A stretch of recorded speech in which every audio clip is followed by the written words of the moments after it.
And the police buckled. And they basically said, OK, in this city, you're the bigger mob. Yeah. You rule. And that is indefensible.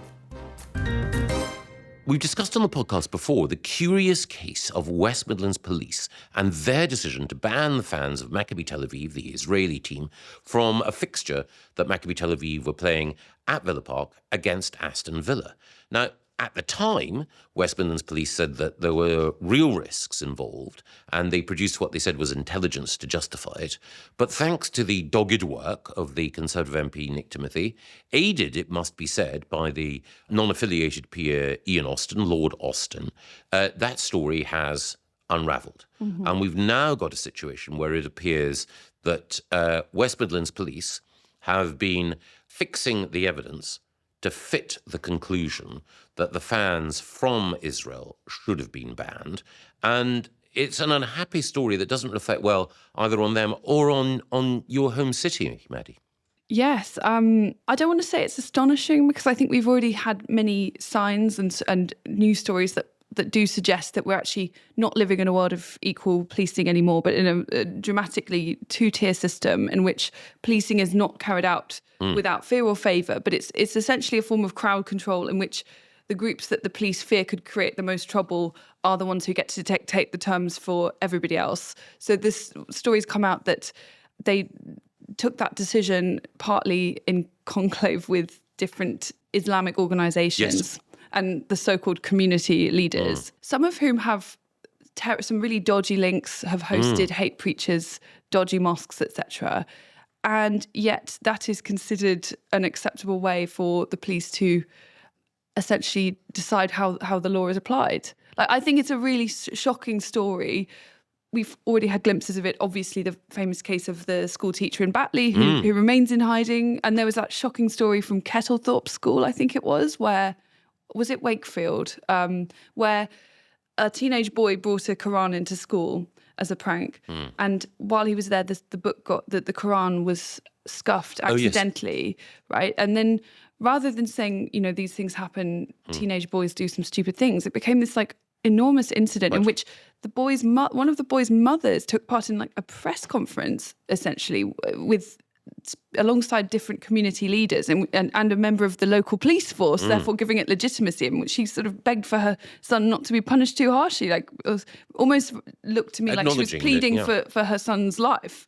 I mean, that is the reality of things now, but this is a particularly flagrant example. It is. In the occasions that you mention, it's almost as though a fatwa was placed against a teacher, a fatwa was placed over a child, and here a fatwa appears to have been enforced by West Midlands Police over the city of Birmingham on Jewish fans. Yeah. Why do I say that? Because originally it appears that when a security assessment of this match was drawn up, there was an acknowledgement that there might be a threat to visiting Israeli fans from protesters in Birmingham. But then that was just turned round. And actually, the threat was assumed to come from the Maccabi Tel Aviv fans to people in Birmingham. And in order to justify that, the West Midlands Police propaganda machine said that they'd consulted the Jewish community in Birmingham, quite a small community actually. Not at all, no evidence of that. They also said that the Maccabi Tel Aviv fans had run a riot when they were playing in the Netherlands. Yes, there were clashes, and yes, some of the Maccabi Tel Aviv fans did say and chant some unsavoury things. Mind you, I've been in all sorts of football grounds where all sorts of unsavoury things have been chanted, and it hasn't led to the matches being cancelled or the away fans being And they were banned. also attacked in the Netherlands. And the key thing is that they were attacked. So, the Birmingham police, the West Midlands police said that, there was evidence of people being thrown in canals. Yeah, the evidence was that they were either Maccabi Tel Aviv fans or the Jewish citizens of Amsterdam who were thrown into the canals, not the Maccabi Tel Aviv fans doing the throwing. It's also the case that when the Maccabi Tel Aviv fans were in the Netherlands, that local youths organised what they called a Jew hunt against the Maccabi Tel Aviv fans. So, it was definitely the case that they were more victims, far more victims than victimisers. But then this is completely turned around, and it's clear that there were councillors who were arguing for the fatwa to be enforced on these visiting fans, who had previously argued for a boycott of Israel because of what had been going on in Gaza. So their views were predetermined, and they were clearly operating from an ideological point of view. And then the local Gaza Independent MP, Ayub Khan, was clearly driven by hostility towards Maccabi Tel Aviv from an ideological point of view rather than a community safety point of view. And the police buckled. And they basically said, okay, in this city, you're the bigger mob, you rule. And that is, to my mind, indefensible. It's actually really, really heartbreaking. I mean, Nick Timothy comes from Birmingham originally, so I think there is something particularly upsetting when you see these things happening in the place where you grew up. Birmingham was once an extremely prosperous and well-governed city, and it's just heartbreaking to see it descending into this rampant sectarianism. But also, until these stories come out, no one will really acknowledge what is clearly happening. I'm very glad that this story is now in the public domain, because it's just it's too extreme an example for people to kind of dismiss and say, oh, you're imagining it. Two-tier policing is it's a conspiracy theory. In fact, there was a story reported in the Telegraph a while ago, which found that there's a particular unit which was set up by the government during the COVID years that was sort of monitoring social media. That unit continues to operate now. I think it's within the Department for Science and Technology. But they now monitor for extremist narratives, quote unquote, which include things like two-tier policing. Like this is not extremist thinking. No, this is like a very undeniable fact. Yes, it's a statement of the bold truth. Yeah. And you are right about the problem in Birmingham going some way back. And I've got the scars on my back from that, as it were.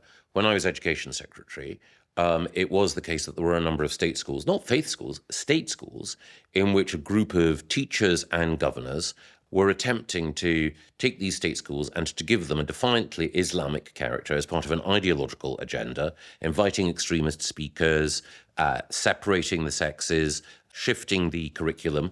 The whistle was originally blown by teaching unions and by teachers who had seen what was going on and objected to it.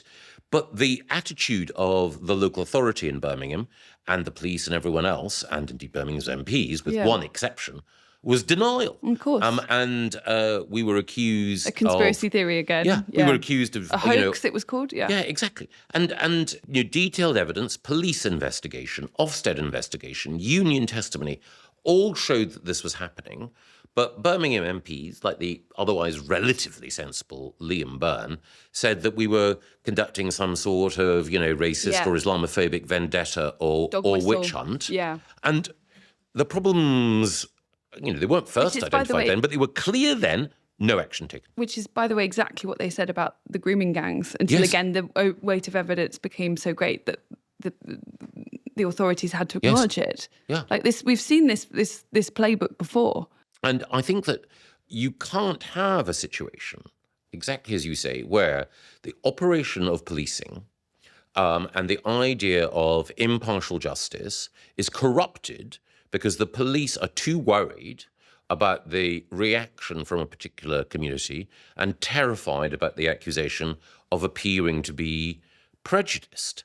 And of course, you want those leading the police force to be keen to ensure that there are good community relations. You don't want to go back to an early 1980s approach where the police disdain engagement with minority communities. However, you certainly do not want to have a situation where the police can't operate without fear or favour.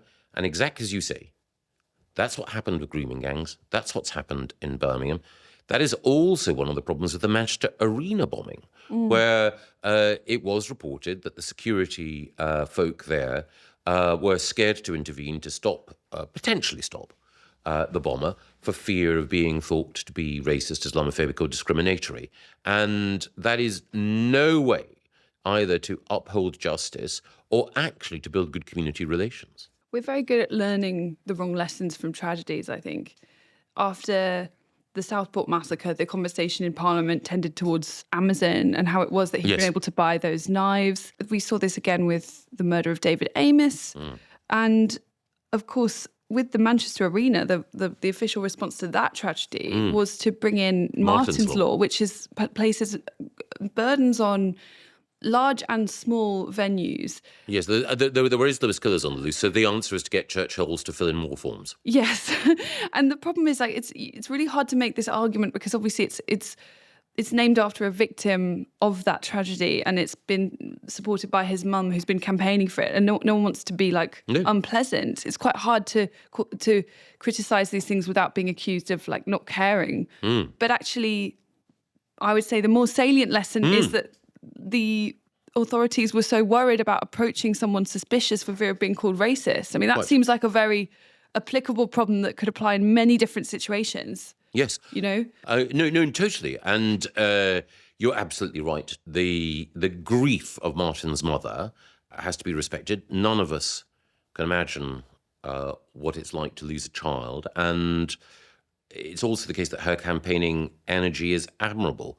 But it's the responsibility of government to draw the right lessons from these mistakes. And again, with Southport, one of the questions, which I don't think has been adequately asked, and it's a very tough one, is if we are accepting people who are refugees from conflicts which have involved the most horrific violence, what impact does that have overall? So it is entirely understandable that we should say that people from Rwanda or from Eritrea who have suffered, and Somalia, who've suffered horrifically or have witnessed horrific suffering, or maybe, because should come to the UK.